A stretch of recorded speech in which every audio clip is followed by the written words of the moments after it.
Good evening dear students. जैसा आप सभी जान रहे हैं कि गोरखपुर विश्वविद्यालय में जो वार्षिक परीक्षा होनी है वो MCQ बेस्ड होनी है। मल्टीपल चॉइस क्वेश्चंस आएंगे। ऑब्जेक्टिव मोड में हमें तैयारी बनानी है। तो BSc थर्ड ईयर के विद्यार्थियों के लिए आज का हमारा वीडियो होगा उनके थर्ड पेपर मॉडर्न फिजिक्स से लेज़र चैप्टर पर। यह MCQ मैंने बहुत जांच परख कर बनाया है ताकि अधिक पूरा का पूरा सिलेबस कवर हो जाए और वो भी इम्पॉर्टेंट क्वेश्चंस भी आपको मिल जाए। तो चलिए अब आगे बढ़ते हैं और देखते हैं MCQ लेज़र पर। तो क्वेश्चन नंबर 1 जैसा आपको दिख रहा है, what is the full form of laser. तो लेज़र का फुल फॉर्म क्या होता है? तो आप सभी जानते हैं L word stands for light, A word stands for amplification, S word stands for stimulation, E word stands for emission, R word stands for radiation. तो light amplification by stimulated emission of radiation. तो आप देख रहे हैं answer number C आपको साफ तौर पर दिख रहा है, वो सही है। In stimulated absorption what is the life time of atoms in ground state. जो ग्राउंड स्टेट में किसी भी एटम की लाइफ टाइम क्या होती है? तो आप जानते हैं ground state is the most stable state. It means that the maximum life time of atom is in ground state and maximum word means infinity. तो आंसर इज़ डी। एक्सप्लेनेशन भी देखिए, जहाँ जहाँ ज़रूरत पड़ी है वहाँ वहाँ हमने एक्सप्लेनेशन भी आपको दे दिया है ताकि आपको बहुत नोट्स पलटने की ज़रूरत न पड़े। फोनांस आर, जैसे आप जानते हैं कि फोटान होता है वैसे ही फोनांस की भी बात की जाती है। मैं जान करके ये क्वेश्चन ऐड किया हूँ कि कहीं नाम को लेकर के धोखा दिया जाए तो आप आसानी से अपनी बात को पकड़ सकें। तो फोनांस क्या होते हैं? तो फोनांस जानते हैं आप कि फोनांस जो होते हैं वो क्वांटा ऑफ साउंड वेव्स होता है। ओके, मैंने इसकी भी एक्सप्लेनेशन आपको दे रखी है। ज़रूरत पड़ने पर आप आसानी से एक्सप्लेनेशन ले लें और स्क्रीनशॉट भी ले सकते हैं आप अपनी आवश्यकता अनुसार कलेक्शन के तौर पर। क्वेश्चन नंबर 4 की ओर अगर बढ़ा जाए तो विच of the following is a unique property of laser. Laser की यूनिक प्रॉपर्टी क्या है? तो जैसा आपको मालूम है कि लेज़र की जो होती है वो मुख्य रूप से 4 प्रॉपर्टी होती है। पहला जो होता है वो होता है कोहेरेंसी, दूसरा डायरेक्शनलिटी, तीसरा इंटेंसिटी और चौथा जो होता है वो मोनोक्रोमेसिटी। तो कोहेरेंसी वर्ड जो होता है वो इसकी एक इम्पॉर्टेंट प्रॉपर्टी होती है, यूनिक प्रॉपर्टी होती है। तो आप देख सकते हैं ऑप्शन सी सही है। कोहेरेंसी मीन्स हुआ constant phase difference with time और स्पेस। अगर कोई चीज़ कांस्टेंट फेज में है तो फेज डिफरेंस के साथ चल रही है या फेज के साथ है तो आप उसको कहते हैं कोहेरेंसी में वो दोनों चीज़ें हैं। विच of the following is not a characteristic of laser. Laser की कैरेक्टरिस्टिक कौन नहीं है? तो जैसा मैंने अभी आपको लेज़र की कैरेक्टरिस्टिक चारों वर्ड बताया जिसमें मोनोक्रोमेसिटी भी था, कोहेरेंसी भी था, इंटेंसिटी भी था। तो एक देख सकते हैं डाइवर्जेंट जो है वो आपको साफ तौर पर दिख रहा है कि मैंने नहीं बोला था, तो वही आपका क्या है, लेज़र की कैरेक्टरिस्टिक नहीं है। तो answer C. Which of the following is an example of optical pumping. Optical pumping का कौन सा उदाहरण है? तो आपके सिलेबस में 2 ही लेज़र सिस्टम है, एक रूबी लेज़र है और एक हीलियम नियॉन लेज़र है। और आप जानते हैं कि in ruby laser we can use xenon flash lamp. तो बहुत सीधी सी बात है, ruby laser is the example of optical pumping. तो क्वेश्चन नंबर 6 का जो आंसर है वो है ruby laser, that is answer A. In helium neon laser which pumping process is used. Helium neon laser में एक पंपिंग के लिए कौन से प्रोसेस का इस्तेमाल किया जाता है? तो आप जानते हैं हीलियम नियॉन लेज़र में क्या होता है, इलेक्ट्रॉन डिस्चार्ज होता है इलेक्ट्रोड से और वह इलेक्ट्रॉन सीधे जाता है और हीलियम या नियॉन में से किसी एक मॉलिक्यूल से टकराता है और टकरा करके अपनी एनर्जी क्या करता है, उसको ट्रांसफ़र कर देता है। तो इस तरह से आपको मालूम है कि इलेक्ट्रॉन एमिट हो रहा है, दैट इज़ इलेक्ट्रिकल पंपिंग है। ओके, तो क्वेश्चन नंबर 7 का जो आंसर है वो है ऑप्शन बी, इलेक्ट्रिकल पंपिंग। चलिए question number 8, calculate the number of photons from green light of mercury. Wavelength आपको दिया गया है 4961 angstrom, required to do 1 joule of work. तो देखिए साफ क्वेश्चन समझिएगा, क्योंकि इस तरह से प्रश्न बनाया जा सकता है, हो सकता है डेटा बदल दिया जाए। तो क्या डेटा कर रहा है, कैलकुलेट द नंबर ऑफ फोटान्स, आपको नंबर ऑफ फोटान्स को कैलकुलेट करना है ग्रीन लाइट ऑफ मरकरी में, जो कि 1 जूल वर्क को क्या करिए इसको की निकालने के लिए 1 जूल वर्क की आवश्यकता है। तो आप देख सकते हैं, इसके लिए मैंने एक्सप्लेनेशन दे दिया। आपको मालूम है E इज इक्वल टू होता है HNU। तो ये सब थोड़ी थोड़ी चीज़ें आपको ज़रूर मालूम होनी चाहिए। जैसे आपको मालूम है E इज इक्वल टू होता है HNU, और आपको मालूम है कि न्यू फ्रीक्वेंसी है, वेलोसिटी, फ्रीक्वेंसी और वेवलेंथ का रिलेशन होता है C is equal to nu lambda. तो यहाँ से अगर आप देखें तो nu is equal to C by lambda, तो यहाँ आप देख सकते हैं इस जगह पर आपको डायरेक्ट दिख रहा है HC अपॉन लैम्डा। एनर्जी आपको दी गई थी, आपको number of photons required for work दिया गया था, और उस तरह से आपने वैल्यू पुट कर दिया, एन की वैल्यू आपको मिल गई इस तरह से कैलकुलेशन करके आपको, तो आसानी से आप पा गए N is equal to 2.4961 into 10⁸ per metre cube, that is option B. Okay, तो ये ऑप्शन बी आपका है। अब बात आती है क्वेश्चन नंबर 9 पर। The output of a laser has pulse duration of 30, अब देखिए ms लिखा है, मिली सेकेंड है, and average output power of 1 watt per pulse. How much energy is released per pulse if wavelength is 6600 angstrom. यहाँ भी देखिए मैंने आपको इसीलिए क्वेश्चन सॉल्व करने के लिए हिंट दे रखा है। आप जानते हैं एनर्जी क्या होता है, पावर इनटू टाइम, क्योंकि आपको इतना मालूम होना चाहिए rate of change of energy is power. तो rate of change of energy is power, that is आप कह सकते हैं एनर्जी पर यूनिट टाइम। तो अगर पावर में आप टाइम से मल्टीप्लाई कर दोगे तो एनर्जी आपको मिल जाएगा। तो आप देख सकते हो कि पावर में टाइम से मल्टीप्लाई कर देने पर एनर्जी का रिलेशन ये आपको मिल गया। अब आपको देखिए क्वेश्चन में पावर दिया है 1 वाट, साथ ही साथ टाइम देखिए दिया गया है 30 मिली सेकेंड। ओके, तो दोनों को आपने रख दिया, मिली सेकेंड को सेकंड में कन्वर्ट कर दीजिए, सेकंड में कन्वर्ट करेंगे तो आप 10⁻⁻ क्या करेंगे -3 से मल्टीप्लाई कर देंगे, और इस तरह से आपको मिल गया 0.003 joule, that is option C. Okay, for an ordinary light source the coherence time t is equal to 10⁻⁻10 second. The degree of monochromaticity for a wavelength of 6000 angstrom is. तो आप देखिए monochromaticity is the most important property of laser, और आप जानते हैं जैसे आप पढ़े होंगे कि क्वालिटी फैक्टर, वैसे ही मोनोक्रोमेसिटी भी आप पढ़े होंगे। इसको कहते हैं, मोनोक्रोमेसिटी एक तरह से बताता है क्वालिटी ऑफ लाइट। ओके, तो मोनोक्रोमेसिटी के जानने की ओर पढ़े तो सबसे पहले कोहेरेंसी टाइम आपको दिया गया है, जो कि आप देख रहे हैं यहाँ मैंने लिख दिया, मैंने एक्सप्लेनेशन इसीलिए क्लियर कट आपको दिया है। तो सबसे पहले देखिए कोहेरेंसी टाइम से हम क्या निकाल देंगे, हम निकाल देंगे change in frequency, that is delta nu, और आप जानते हैं 1 टाइम पीरियड होता है फ्रीक्वेंसी, तो 1 टाइम पीरियड करके 10⁻10 हर्ट्स मिल गया हमको डेल्टा न्यू की वैल्यू।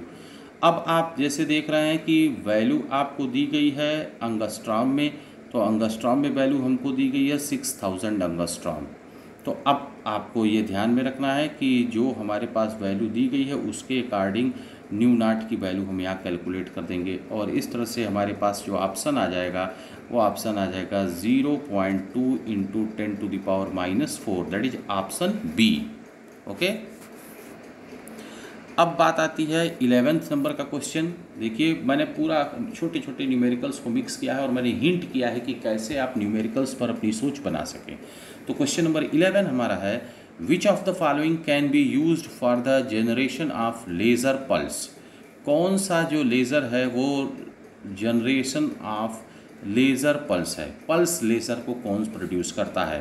तो इन योर जैसा कि आप जानते हैं कि आपके अगर हम बात करें कि आपके सिलेबस के अकॉर्डिंग तो आपको दो ही लेज़र पढ़ना है, एक रूबी लेज़र पढ़ना है, एक हीलियम नियॉन लेज़र पढ़ना है। और आप अच्छे से जानते हैं कि रूबी लेज़र जो था वो सॉलिड स्टेट लेज़र था, और सॉलिड स्टेट लेज़र में तभी तक पंपिंग होती थी जब तक कि जीनॉन फ्लैश लैम्प की लाइट रूबी क्रिस्टल पर पड़ रही है। जैसे ही वो पल्स बंद होता था तो उतने दौर में जितना देर पल्स दूसरे पल्स को पढ़ने में लगता था उतने समय के लिए पंपिंग प्रोसेस ब्रेक हो जाता था। इस कारण से आप पाते थे कि जो लेज़र लाइट का प्रोडक्शन होता था वो पल्स के रूप में होता था। That is option A. Okay, तो option A ruby laser is the pulse laser.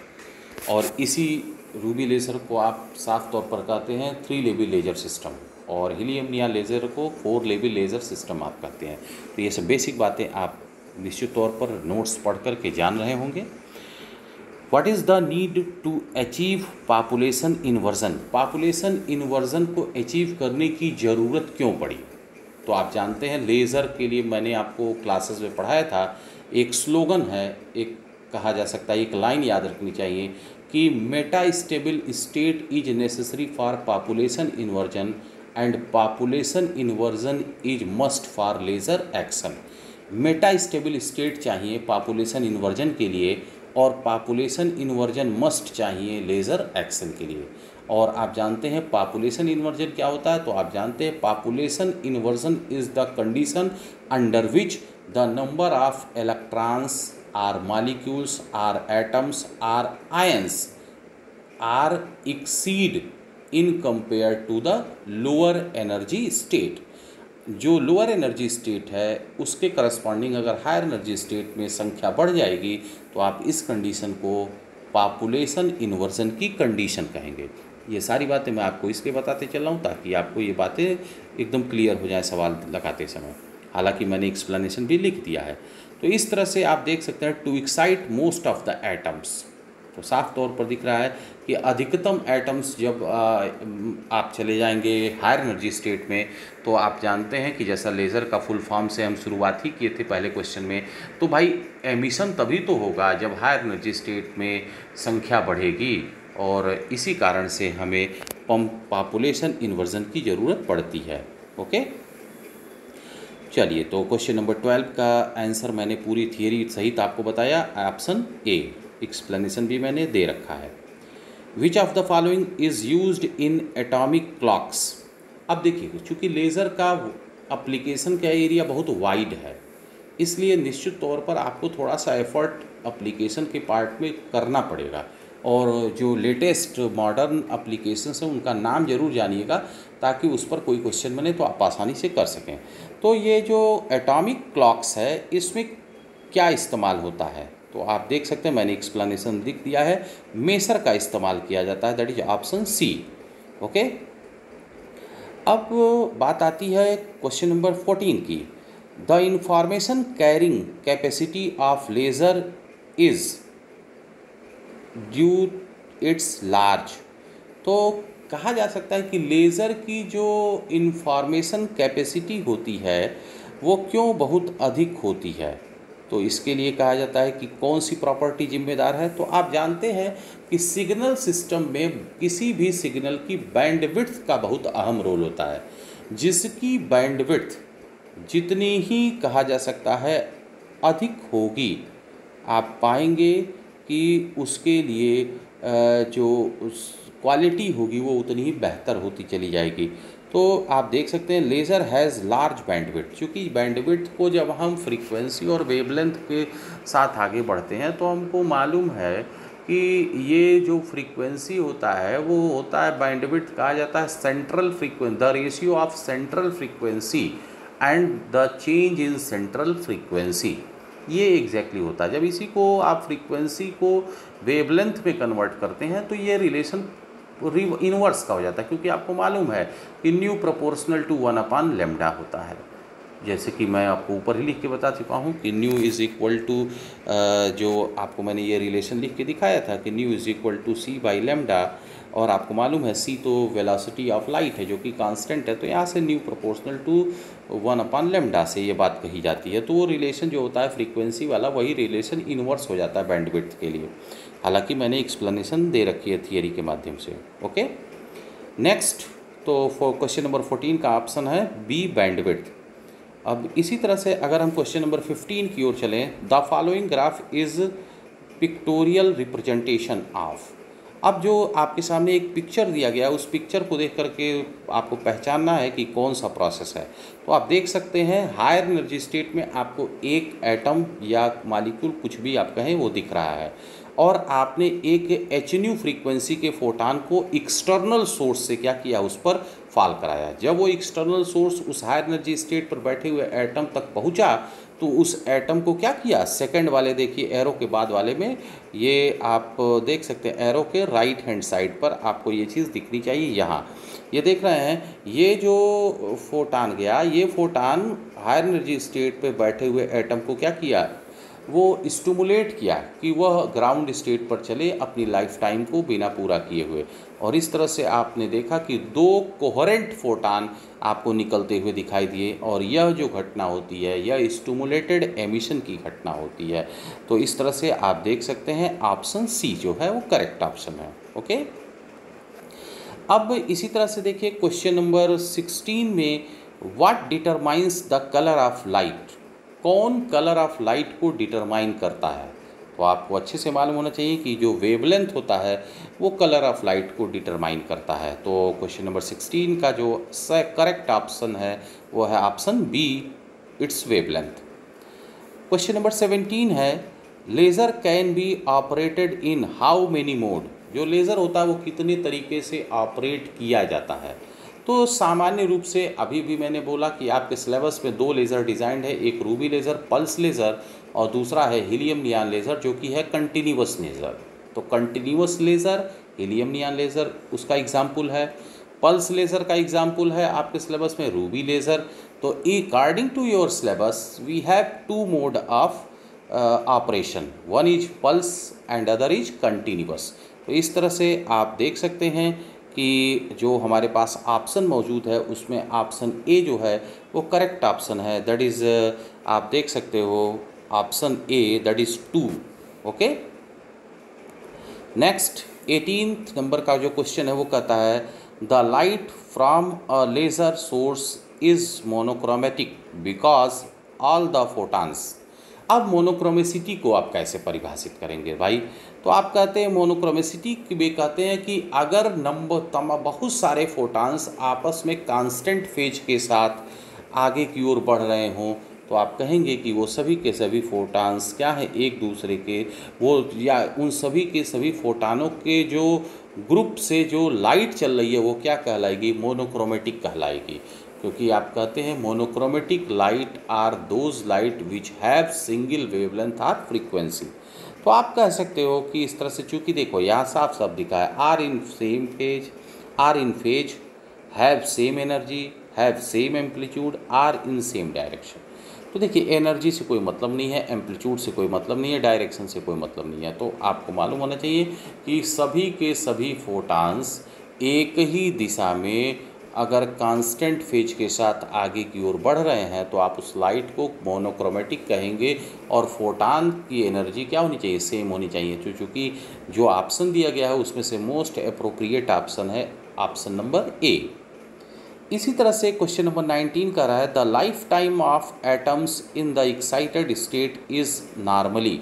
जो एक्साइटेड स्टेट की लाइफ टाइम होती है वो नॉर्मली क्या होती है। तो आपको अच्छे से मालूम होना चाहिए 10⁻⁻6 सेकंड होती है।